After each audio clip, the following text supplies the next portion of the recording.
Well, imagine that it is. Imagine this meeting is being recorded, and imagine that it's December 31st, 2022, 11:58 p.m. And the person you're standing next to you turns and says, "What are your New Year's resolutions?"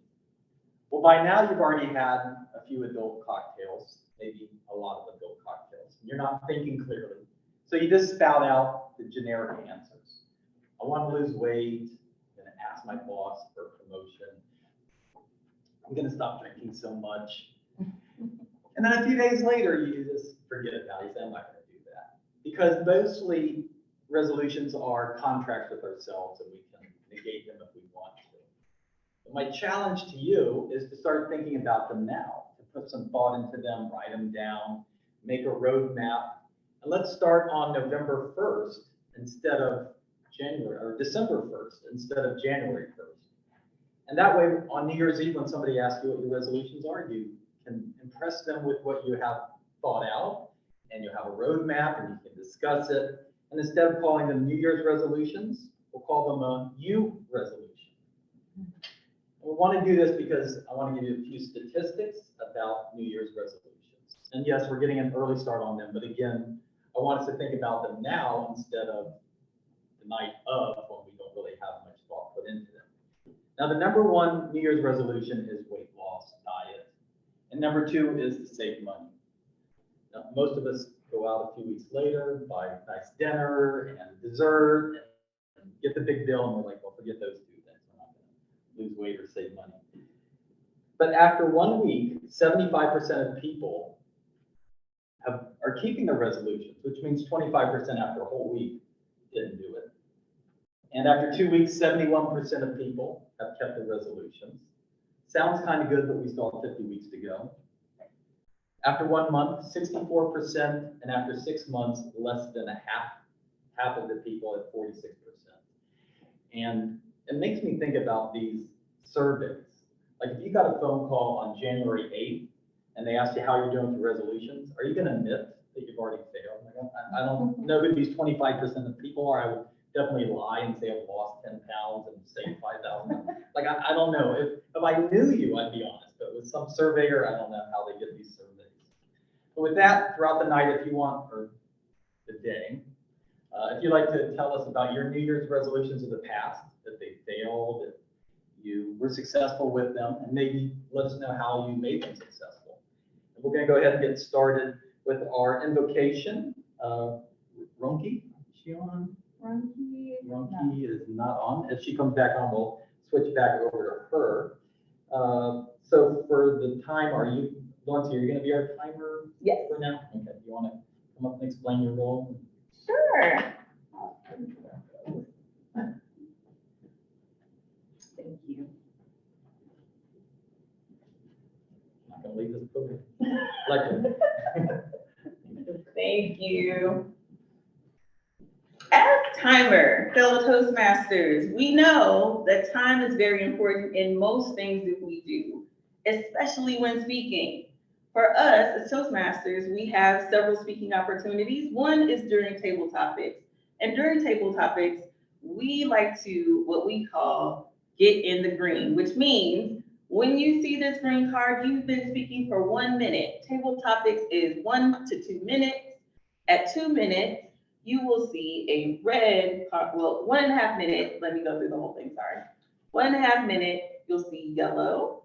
And at 2 minutes, you'll see red with 30 seconds to wrap up. For our speeches today, I think both speeches are 5 to 7 minutes. At 5 minutes, you'll see the green. At 6 minutes, yellow.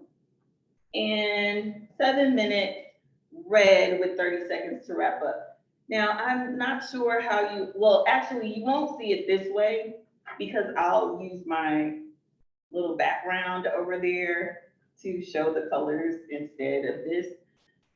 So you will see it in this, in the box that says Southpark Toastmasters. That's where you'll see those colors come up when you're doing your speaking. Thank you so much, Mr. Toastmaster. I'll use those when I'm timing you during your speech. Okay. All right, there we go. All right, my little controversy is there are certain rules. Ralph Smedley was the founder of Toastmasters. He had certain rules. For instance, you should face the audience when you speak. You shouldn't look a different way. There's certain things that you shouldn't do. The other rule was lectern. You should never leave this area unattended. I shouldn't walk off while somebody's walking up. At a meeting recently, I mentioned that, and it wasn't taken well, evidently, but got to follow the rules sometimes. All right, next up is going to be our grammarian, which I believe is on page 2, and that would be John Vincent O'Connor. John, are you available? Yes, Mr. Toastmaster. Good afternoon, everybody. I am your grammarian today. The role of grammarian is to select a word of the day and try and interject it and use it as much as possible throughout your speaking engagements today. I'll also be keeping an ear out for filler words, such as ums, as, so's, you know, so please try and keep those to a minimum. If not, eliminate them from speaking. And grammatical errors, unusual word usage, so don't be afraid to use any cool or engaging phrases or words, and then I will give my report at the end. Today's word of the day is give. It's really just give, G-I-V-E. I won't put it in the description because I'm going to presume that we are all experts and we know fully what that word means. Obviously, it is Thanksgiving on Thursday, so just keep in mind to give this week. Givers gain, right? We should give more, and usually it feels better to give and to receive. So just give to others, give to yourself, give to your loved ones, and try and use it as much as possible today. Thank you so much. Back to you, Mr. Toastmaster. Thank you, Mr. Grammarian. And right now I'm going to give the virtual lectern over to, is it Ronki? I'll get it right one day. She is our inspiration invocation master. Go ahead and take it. Okay. Thank you, Toastmaster. I apologize.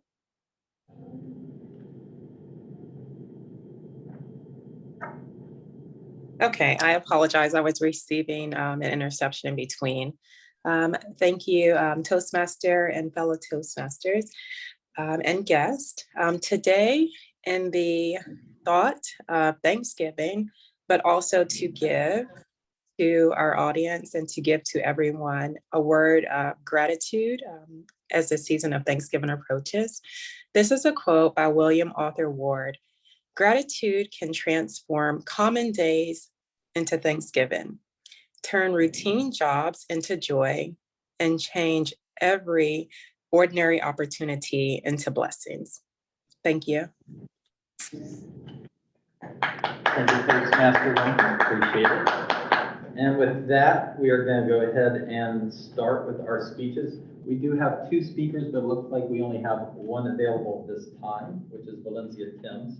And Valencia is working from Persuasive Influence Level 2, Understand Your Leadership Style, 5 to 7 minutes. And her title is My Kind of Leader. And her introduction is, I always thought of myself as a silent leader. What I've learned in Toastmaster journey about my leadership has affected how I see myself as a leader in every aspect of my life. Silent is no longer how I lead, but this project has helped me reflect on the leader I am and the leader I'm striving to be. I think we can all relate to that as Toastmasters. And again, its title is My Kind of Leader, Valencia Timms.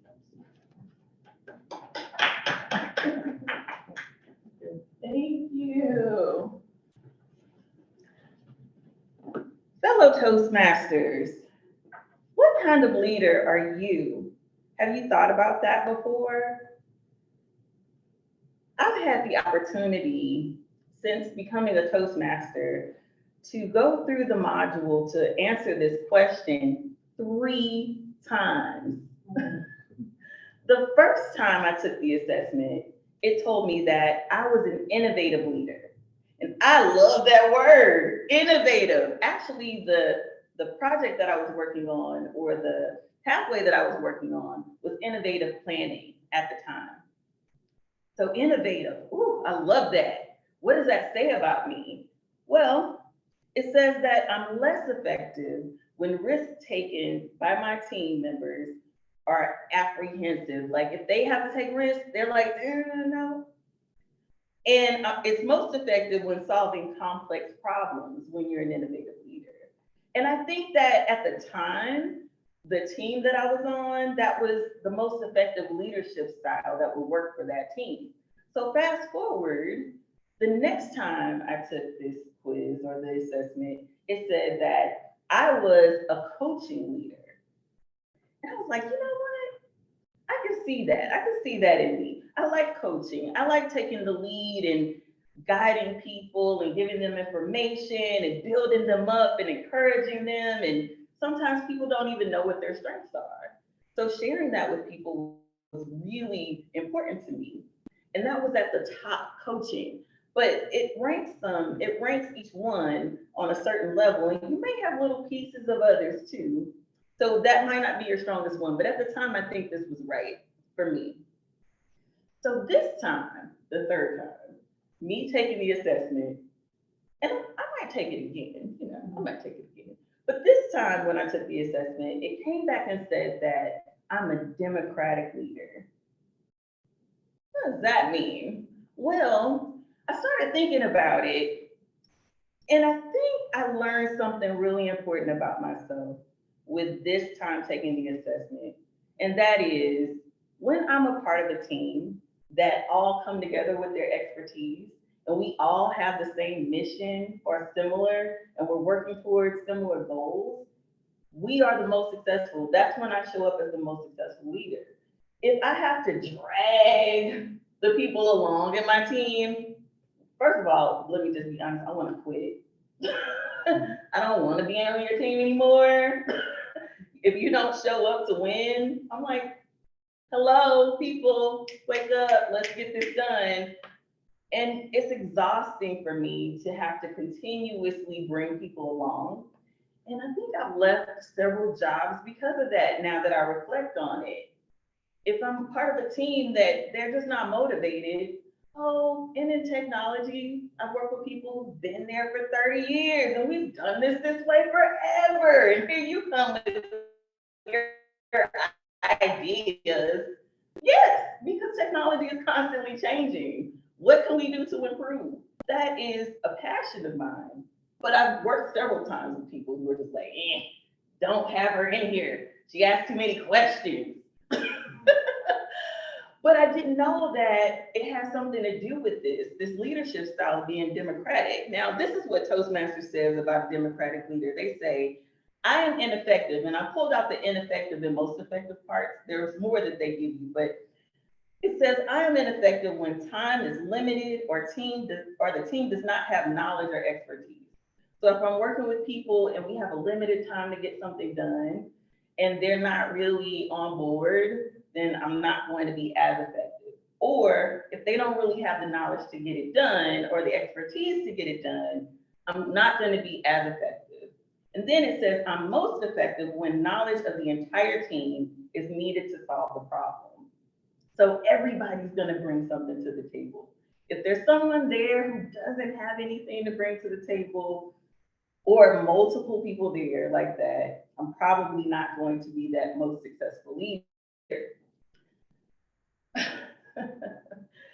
Don't laugh at me, I already laughed at myself. I got it out of the way.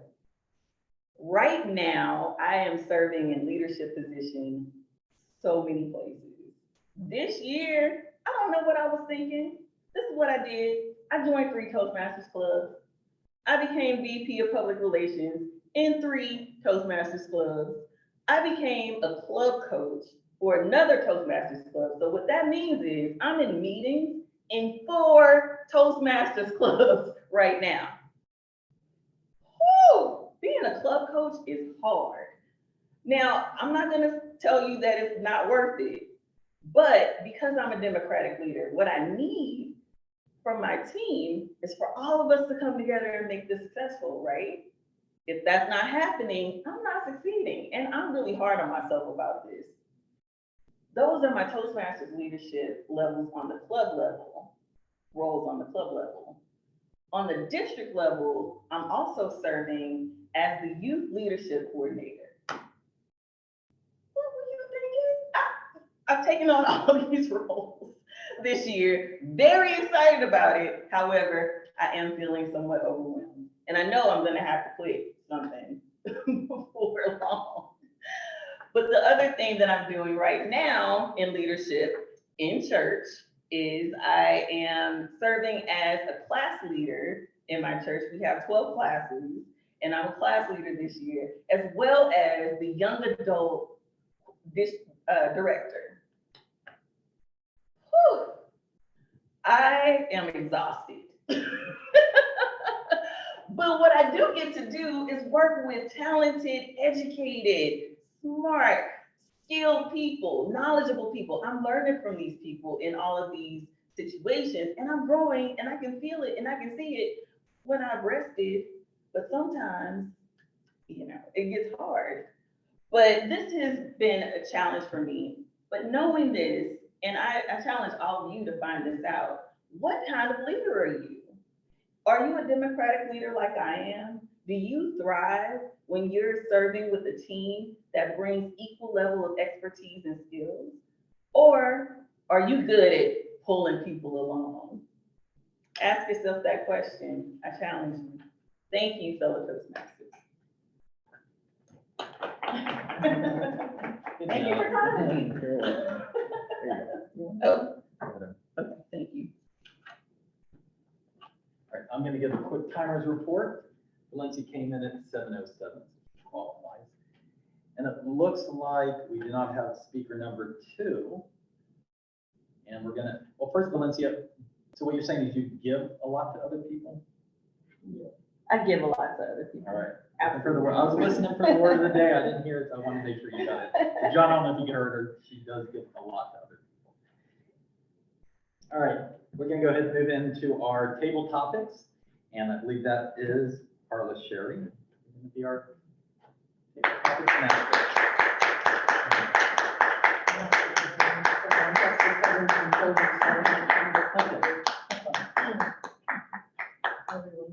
So if I look here, do I look like I'm looking at people here? Yes. Okay, if I look here, do I look like I'm looking? Yeah. Okay, cool. So happy almost New Year to you. I was pretty sure originally we were gonna have a Thanksgiving theme, but I found out it was New Year's and I was prepared because I like to study and things. So I went and I'm gonna give you a bunch of choices about New Year's themes, and then I will ask you to respond with the table topics. The table topics master, what I do is I give a topic, you volunteer, and you respond from 1 to 2 minutes, and you respond to that topic. It helps you to develop your spontaneous skills of speaking, and it helps you to think on your feet, helps you to organize your thoughts, and it's always a lot of fun. So with that in mind, let me look online first. Do I have any volunteers? Just raise your hand, I can see you. Alicia, thank you so much. I see that you volunteered. Can you take yourself off of mute? You'll be our first one of the day. How's that? Are you okay? Yep. You did so good. Okay, so as our volunteer for the day, I'm going to give you a choice of the numbers 1 through 15. And if you pick one of those, I'm going to ask you a question. How about number 9? Number 9. Well, isn't this in line with what you were just talking about, Valencia? Number 9 is, for the past year or for the next year, what is one interesting thing you did or plan to do to serve others? To serve others? So for last year or for next, what is one interesting thing you did or will do to serve others? Yes. Okay. So one thing that I do to serve others is I am an adult literacy tutor. So what that means is there are adults in our community, in our country, that don't know how to read for one reason or the other. They may have had obligations in their family that restricted them, and maybe they had to take care of siblings instead of go to school. Situations come up. It made me realize how fortunate I was to be in a situation to attend school regularly. And I didn't have those obligations pulling me away from it. But unfortunately, there are those adults in our communities who don't know how to read. And it's difficult for them to navigate going to the doctor's office, transportation, every aspect of life.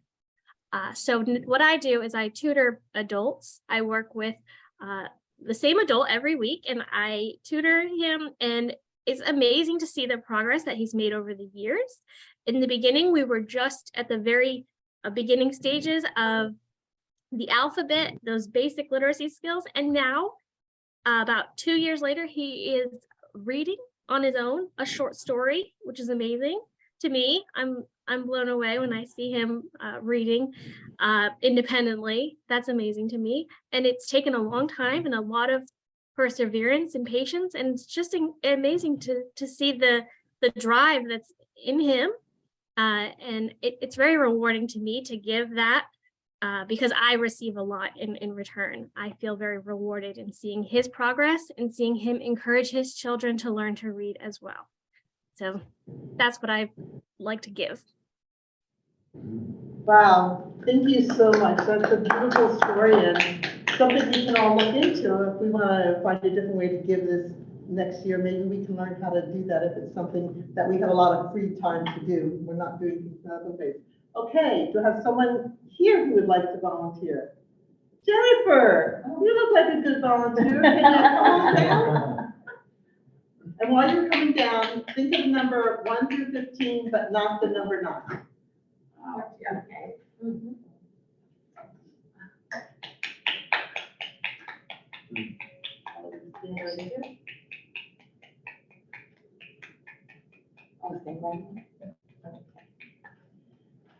All right, what number? I'll be done at well, July 7th. Number 7. Mm-hmm. What was one new valuable relationship you developed? Who was it with, or what thing was it with, and why was it valuable? So what was one new valuable relationship you developed with a person or a thing or activity? Who or what was it with, and why? Well, thank you for that question. There was a time I had lost my mom and my sister, and so there was a book that I was reading called The Blessing, and it says that when God takes something from you, He gives it back in some way. And so in my lifetime, I have met 2 great women that they were wonderful. They treated me like I was their daughter, and it made me feel good. And I learned a lot from them. I learned a lot about understanding compassion, empathy, and all of that meant so much to me. And then both of them, I lost them. And then here I am now, and lately I met another lady. She's I think her name, Rosalie. She's got to be about 100 years old by now. But anyway, she goes to my church, and she just adopted me as her daughter. And we talk all the time. And sometimes when you're sad or in a depressive mood, you need someone that you can talk to. And I'm just so thankful that they have given me so much. And that meant so much to me. But I try to give back as well to others who may need me. And I enjoy working with the youth at the church. And then, like during the holidays, I make soap every now and then, and I get little brown paper bags and I put some soap, different little things in the paper bag. So during the holidays, when I'm out, I like to distribute those bags to someone who needs it. So that's very important. Thank you. Thank you very much. You sound very busy too with your creating packages and all your activities and socializing. And I know what it's like to talk to someone who's 100, and that's always fascinating. And it's nice that you found another role model, and all in the past year. So everybody has that opportunity. All right, I'm sure we have time for another one. So do I have another online volunteer? Jasmine's got it. Jasmine, I see you have your hand up. Yes, I do see. Sort of under your background. Yeah. Great. Yeah, I know. All right. Good to see you. And I meant to say to everybody, happy Thanksgiving. If I don't see you, I'm throwing in that word, John, in case I haven't used it too much. Jasmine, pick a number 1 through 15, but not number 7 and not number 9. Okay, I picked 13, 1, 3. 1, 3, okay. Good question. What was besides joining Toastmasters, what was the best way you used your time this past year? What was the best way you used your time this past year, except for Toastmasters? All right, thank you, Madam Table Topics, for the question. The one best thing that I did last year, except obviously the joining the Toastmaster, was that I spent more time meditating, because I felt that, I am a person who needs more of the spirituality in my life and authenticity. So I made sure to spend some time with myself doing some meditation, whether it would be while I'm walking my dog or while I'm driving.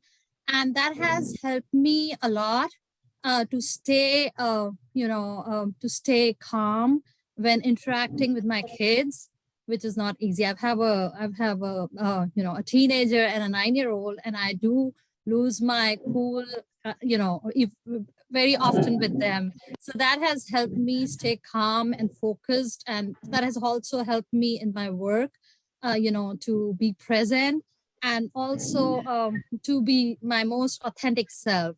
So I think meditation has helped me, and that is something that I have focused on in the last year. So thank you. Thank you. When COVID started, I joined a meditation group and was meditating 5 days a week at lunchtime. And then I joined another meditation group and I was meditating twice a month for 3 hours. We have like 3 30-minute sessions. So I think meditation is wonderful. I've since started to teach meditation myself or lead meditation groups. So pretty cool. I'm glad to hear you're doing it. And by the time your kids are 30 or 40, you might not have to meditate as much over them. Do I have time for one more? Okay. Oh, good. Ronki, good to see you. Great to see you. Yeah, thank you for your inspirational opening too. But really great to see you. All right. Numbers 1 through 15, no 7, no 9, and no 13. I'll take number 3. Everybody's doing odd things this year. Maybe that's because we're approaching 2023, which is an odd year. All right, this is a great one. For this past year, what was one unexpected joy you got to experience? Tell us about it. For the past year, what was one unexpected joy you got to experience? Okay, and just for clarity, one expected joy. Unexpected joy, unexpected. Something happened that brought a lot of joy to you that was not expected. Okay. Thank you, Madam Table Topics Master. This year, one unexpected joy that I was able to experience was meeting an individual, or I'll say more as volunteering with a senior group, and meeting an individual that's had a very influential impact on my life. I think it was just very important to me to really look at the experience that that person had in their lives, and they were able to advise me on many aspects of my life, as opposed to making a mistake, really just coming in as a preventive measure to evaluate. So that was very unexpected for me, but it's something that I'm very grateful for. And also, I think the impact that I've had on that individual's life has been tremendous as well. I think just coming in to present new solutions or new perspectives on both ends has been both vital for our lives. Also, I was able to provide exercise in the form of walking with the individual once per week. And I think from the feedback that I've received, it's been very tremendous and very helpful in their lives. I think it's very important that we find ways to be of service to others. And in us doing that, we eventually, somehow, it definitely brings us more joy than we would have expected. And also just have a spirit of giving to others more than we're receiving. Thank you. Wow, beautiful answer. I think older people can teach us a lot. I'm sure everybody agrees with that. The other thing I wanted to say is that in this, in terms of these table topics, these are not the answers I expected, but there's been a consistent theme throughout. Every single person has talked about giving. Coincidentally, to tie in with John's word of the day. It's just been pretty phenomenal. So with that, I will turn this back over to our Toastmaster. Thank you very much. Thank you. Thanks for everybody who participated. And with that, I'm going to go ahead and turn it over to our general evaluator, Sonia. And Sonia, I don't know if you heard, but Alicia is the evaluator for the speech. Fantastic. Hello, family, and welcome for those who I haven't seen. I am the general evaluator. My job is to evaluate the meeting, to evaluate our evaluator, and to just usher in our reports, our administrative reports. So with that, I'd like to call on Alicia, who will do an evaluation of our first speech today. Alicia. Sure. So I thought our first speaker had a presence that just filled the room in an effortless way. Just a big personality, just filled the entire room. I think that the speaker used their inflections, their pitch, and their speed to their advantage. I think that they were great at their gestures. I think that they brought a genuine element to their speech. They didn't seem like they were performing too much. It seemed like a conversation. They were very genuine in the way they spoke, and the volume was great. I can tell you, I didn't have any problems hearing on Zoom. The volume was phenomenal. So a couple of things for areas of improvement that I thought were, think about the overall arc of the story you're telling and how can you gradually build us up using your words, your voice, your body language, everything. How can you take us on a journey of an overall story arc? The other thing was eye contact. And of course, I'm limited in attending virtually in what I can see as far as eye contact. But from what I could tell, there were definitely moments that you made eye contact with your audience. But I would push you to go even further and work on that even more in making consistent eye contact with your audience and making that genuine connection even stronger. Overall, great pace, great pitch, gestures, genuineness, volume, and your presence was all phenomenal. Fantastic. Everybody, a round of applause for Alicia. Alicia, quick question. Is this your first time evaluating in a Toastmasters meeting? Yes.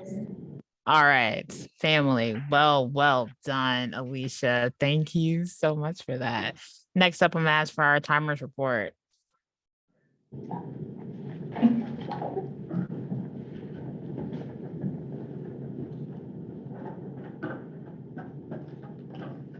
Thank you, Madam General Evaluator. For our times today, my speech was 7:07. I was thinking 007, but it wasn't 007. It wasn't 7 seconds. Alicia, during table topics, you spoke for 1 minute, 48 seconds. Jennifer for 2 minutes, 14 seconds. Jasmeet, 1 minute, 21 seconds. And Ronke, 1 minute, 47 seconds. Alicia, your evaluation time was 1 minute, 39 seconds. Thank you very much. Fantastic. Thank you so much for that timer extraordinaire. Next up, our grammarian, John O'Connor. So much, Sonia. Today, I heard Valencia use the word of the day, give. I also heard David use it. I heard Carly use it. Carla, I heard one Jasmeet, I heard ums, ahs, and you know, so just be mindful of that. Alicia, terrific evaluation. I heard 4 ahs and I heard 1 so just be aware of those also. Ronki used the word of the day 3 times I counted, and I heard some ums in there, so just be aware of that, Ronki, the ums. Jennifer, I heard 2 ahs, 1 so, and 1 you know, so just be aware of those. And I also heard you use the word of the day. And Carla reminded me her mom is 100, so just congratulations to mom. Back to you. Thank you so much. Fantastic detailed report. Now it's my opportunity to give my report of the meeting. Fantastic. The meeting was open on time. Everybody was able to come in. I appreciate that. The only thing that I ask now that we have a hybrid meeting, that you may have someone on standby to do networking with people in the hybrid space. You guys were fantastically networking, if that's even a word, in the room, but we were kind of silent here in the space. So make sure you're having someone that is the assigned networker for the virtual space. That would be fantastic. I love the way that we jumped in to fill roles, and the fact that Alicia, brand new in the Toastmasters, jumped into a role that most people like, I'm not going to do that. And I'm the same way. No one wants to be an evaluator, but you jumped in to fill those roles. If you are a club member, you see emails from Carla asking us to sign up for roles. That navigates how we move in our Toastmaster sphere. So please, if you see an email from Carla and you see a role is not filled and you know you may want to come, feel free to jump into those roles. And Carla's in the room today. Carla, feel free to solicit people before the meeting starts. Hey, I don't see you on the roster. Would you like to be on the roster? That will help us, not only everyone give an opportunity to grow, because if you don't realize it, and many people don't realize it, in Toastmasters, to move towards some level of certificates, you need to demonstrate that you have done a couple of Toastmaster roles. That is something that is tracked. So please make sure you are doing at least 3 roles. We want to see, everybody should be able to do a role in Toastmasters. There are scripts for everything. And if you're uncomfortable, we'll give you the scripts for those roles. Everyone who is a member should be signing up to do something. This is a safe space, a safe space. With that said, our evaluation, let me review our evaluation. Fantastic. I wrote no evaluation form, but started with fire. And you were so encouraging. And you were using using words and evaluation techniques that are in an actual Toastmasters form. I'm thinking, did we give her the form? Because you were talking about vocal pitch and vocal variety. You were hitting all the things that we are asking for. Again, just stretch a little bit. You have 2 to 3 minutes, but spot on. You did such a great job, and you didn't whitewash it. A lot of people are like, well, I don't want to come to a smash to make someone feel bad. An evaluation is your impression of their speech. They know to take the meat and throw out the bones. So feel free to give a critique, but you were able to say, these are some things I want you to work on. That is fantastic. Model perfectly what a first-time evaluator can do in Toastmasters. So do not be afraid to be evaluated. So everybody, round of applause for Alicia. That was fantastic, fantastic. When she saw the room was dead, she said, I'll do it. I'll do it. That was awesome.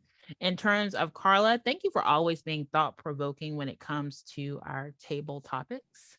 I love that you challenge us to think, but you also affirm what people are saying after they do a table topics question. That's actually an active listening certificate that you can get for that. So anytime you're doing table topics and you are able to elaborate on something that someone says and affirm what they said, think about putting in for the effective listener role certificate. That is fantastic. With that said, our timer, double duty, she shouldn't have to do double duty. We have enough people here that are members to sign up to be a timer. But fantastic job being a speaker and a timer. John, thank you for having a timely word of the day. Sometimes words of the day can be difficult and challenging, but they should also be timely. So thank you for using the word giving and encouraging people to give, because you can give time. Giving doesn't have to be about money, and you illustrated that, but your grammarian report was on point. You weren't afraid to say you're using ubs and ums. Watch it, watch it, watch it. You weren't afraid to do that. And I love a grammarian who is honest but loving at the same time. So with that, I say thank you for allowing me to be your general evaluator today. And now I'm gonna turn it back over, and I had a couple arms in there, to our Toastmaster of the day, David Jones. David. Thank you, Sonia. And I have a question for you, Sonia, regarding New Year's resolutions and goals. I believe you have a test coming up in December. Are we still on track for that? It's so funny that y'all mentioned that because I changed it to February 3rd, but I'm tempted to change it back so I can hit it by December. So that was, God put y'all in my space today. Like, girl, you shouldn't have done that. I was thinking that this morning, and here you guys asked me. So I'm changing it back. Thank you for the good reframe. With that, back to you. All right, thank you much. And with that, I believe I'm just going to turn it back to our presiding officer. Can you tell people about contest information really quick before you do? Well, we do have contest season is upon us. It's actually right now. Our area contests begin February 6th, I believe, somewhere around there. Therefore, between now and February 1st, you have to have the club contest. And the district contest is going to be hybrid. Therefore, you can do hybrid tests here or contest here. And it is for table topics, evaluations, and international speech. For table topics and evaluation contest, you just have to be a paid member in good standing. For the international speech contest, you've had to complete a level 2 in order to compete in it. And that's the one where you actually go to the international convention. Usually it's in Paris. I think this last year, because of COVID, messed it up. It was in Nashville. It was in Nashville. I think they're going to do it in Orlando, maybe. In the Bahamas. Okay, so still, and it gets paid for by international if you make it to a certain level. So if you're level 2, you want to try for international speech contest, free trip to the Bahamas, it'll change your life, but you have to be level 2. And I'm not sure when Southpark's going to do it. The officers will have to decide that on their own. And if you don't have a contest, you can also appoint somebody to represent you, but it's always good to have a contest just for practice. And with that, turn it back to our presiding office. Thank you. Well, that covers our announcements. Oh, Carla is asking me about people signing up for roles next week. Now, let me ask the question, does everyone have access to sign up for roles? I know I did add some people to Toast to give you the access, but does everyone know how to sign up? If you don't, you can let us know and we can sign you up for a speech or a role that you'd like to serve in. Any questions about that, or somebody want to raise their hand and say, I have a speech next week. It's burning in my soul. Maybe a Toastmaster next week if you want to get somebody to sign up for that. Toastmaster, that's another good one. John's good at it. Oh, John, did you hear that? You're getting kudos in the room about being good at being a Toastmaster. Is this for next week? Yes. Do we have someone signed up? No. Okay. Next week, can you serve as Toastmaster, John? I would love to the following week. I'm unavailable next Monday, but I'd be happy to do it the following, which would be, I think, December something. Yeah, December 5th. 5th, yes. Okay, we will sign you up. Beautiful. November 28th, we need someone, yeah. Okay, so we'll get you signed up for December 5th. Thank you, John. Beautiful. You're welcome. I can't wait. Bring your cup. That's one of us. I'll be Did good. you hear what I said? All right, anyone else like to sign up for a role? But if you'd like to do it after the meeting, you can definitely do that by going to the Southpark Toastmasters site and signing up. And if you need help with that, just send me an email and I can walk you through it. Or if you need help, any of us, the officers are here to help you with that. How about this? I will sign up for Monday, November 28th as Toastmaster. If at least 75% of the people here will go today and sign up for a role. How's that? I'm going to take you along with me. I need people to be signing up for roles so we're not running around. So I will come up with a great theme for November 28th. It'll be like post-Thanksgiving sleeping I did. Maybe it'll be vegetarian theme. Can they But, go? so Can how you hear about- Carla? She's speaking from the back of the room. Yeah. Okay, so sign up for something, I'll sign up for Toastmasters. That sounds like a Democratic leader speaking in the back of the room, doesn't it? She's like, if I sign up for Toastmaster, you sign up for these things. That sounds like a declaration. So I'll do it. I think I'm already signed up. But you all go out and sign up for roles as well. Thank you all for being here. I think we're gonna end just a little bit early. What happened to my gavel? Over next year. It's not. Okay. Meeting adjourned. Happy Thanksgiving, everyone. Happy Thanksgiving. Happy Thanksgiving, fam. Stay blessed and safe. Thanks. I have a Thanksgiving. Thank you. Yeah, here's my question for you. She hung up already. Oh, darn. She's as busy as Valencia. She's a member of like 10 clubs. I have my question.